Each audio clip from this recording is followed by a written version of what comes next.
രണ്ടാം വത്തിക്കാൻ കൗൺസിലിനെ കുറിച്ചുള്ള പഠന പരമ്പരയുടെ പുതിയൊരു എപ്പിസോഡിലേക്ക് ഹാർദവമായ സ്വാഗതം. ഇന്ന് നമ്മൾ ചർച്ച ചെയ്യുന്ന വിഷയം ആരൊക്കെയാണ് ഒരു കൗൺസിലിൻ്റെ പിതാക്കന്മാരെന്ന വിഷയമാണ്. ആരൊക്കെയാണ് കൗൺസിലിൽ പങ്കെടുക്കുക? ജനാധിപത്യപരമായി തിരഞ്ഞെടുക്കപ്പെടുന്ന പ്രതിനിധികളല്ല ഒരു കൗൺസിലിൽ പങ്കെടുക്കുകയെന്ന് നമ്മൾ കണ്ടു കഴിഞ്ഞു. നിലവിലുള്ള സഭയുടെ നേതൃത്വമാണ്. അതുപോലെ തന്നെ സഭയുടെ നിയമങ്ങൾ നിർമ്മിക്കുന്നതിനും വിശ്വാസ പ്രഖ്യാപനങ്ങൾ തിട്ടപ്പെടുത്തുന്നതിനുമാണ് കൗൺസിലുകൾ വിളിച്ചുകൂട്ടപ്പെടുന്നതെന്നും കണ്ടു കഴിഞ്ഞു. എന്നാൽ ആരൊക്കെയാണ് നിയമങ്ങൾ നിർമ്മിക്കാനും വിശ്വാസ സത്യങ്ങൾ തിട്ടപ്പെടുത്തുവാനുമുള്ള ചുമതലയുള്ളത് എന്നാണ് ഇപ്പോൾ പരിശോധിക്കുക. എല്ലാ കർദ്ദിനാളന്മാരും ഒരു കൗൺസിലിലെ അംഗങ്ങളാണ്. അതുപോലെ തന്നെ പാത്രിയാർക്കീസുമാരും പ്രീമാസുമാരും കൗൺസിലിലെ അംഗങ്ങളാണ്. പാത്രിയാർക്കീസുമാർ എന്ന് പറയുന്നത് ഓരോ സഭയുടെയും തലവന്മാരാണ്. അതുപോലെ തന്നെ പ്രീമാസ് എന്ന് പറയുന്നത് ചില പ്രത്യേക പ്രദേശങ്ങളിലെ ബിഷപ്പുമാരുടെ തലവനാണ്. അതായത് തിരഞ്ഞെടുക്കപ്പെടുന്ന ബിഷപ്സ് കൗൺസിലുകളുടെ പ്രസിഡന്റിന് അതീതമായി അല്ലെങ്കിൽ അതിന് തുല്യമായി ചില രാജ്യങ്ങളിൽ ചില രൂപതകളുടെ ആർച്ച് ബിഷപ്പുമാരാകുന്നത് കൊണ്ട് തന്നെ ആ രാജ്യത്തെ സഭയുടെ തലവനായി മാറുകയാണ്. ഉദാഹരണത്തിന് പോളണ്ടിലെ വാർഷ എന്ന അതിരൂപതയുടെ വാർഷയാണ് പോളണ്ടിൻ്റെ തലസ്ഥാനം.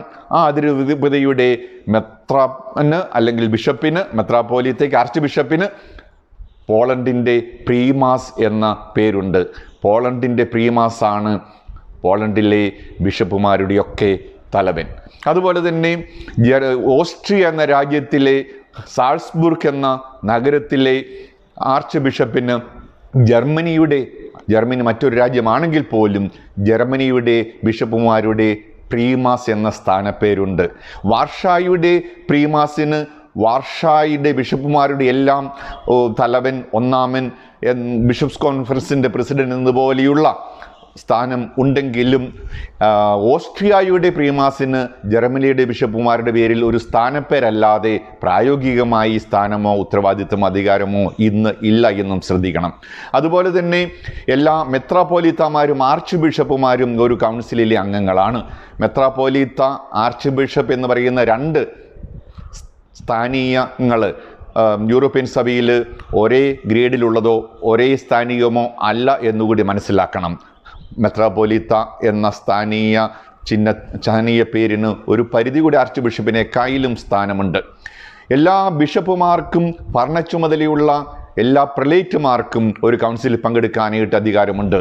എല്ലാ ബിഷപ്പുമാരും എന്ന് പറയുമ്പോൾ സഹായമെത്രാന്മാരും അതിൽപ്പെടും. അവർക്കും ഏതെങ്കിലുമുള്ള രൂപതയുടെ ഒരു സ്ഥാനീയ ചുമതലയുണ്ട്. എന്നാൽ പ്രലേറ്റുമാർ എന്ന് പറയുന്നത് ഭരണാധികാരമുള്ള പ്രലേറ്റുമാർക്ക് മാത്രമേ കൗൺസിലിൽ പങ്കെടുക്കാനായിട്ട് സാധിക്കുകയുള്ളൂ. രൂപതകളിലെ പ്രലേറ്റുമാർക്കല്ല. ഉദാഹരണത്തിന് ഓപ്പൂസ് തെയ്യുടെ തലവൻ ഭരണ ചുമതലയുള്ള പ്രലേറ്റാണ്.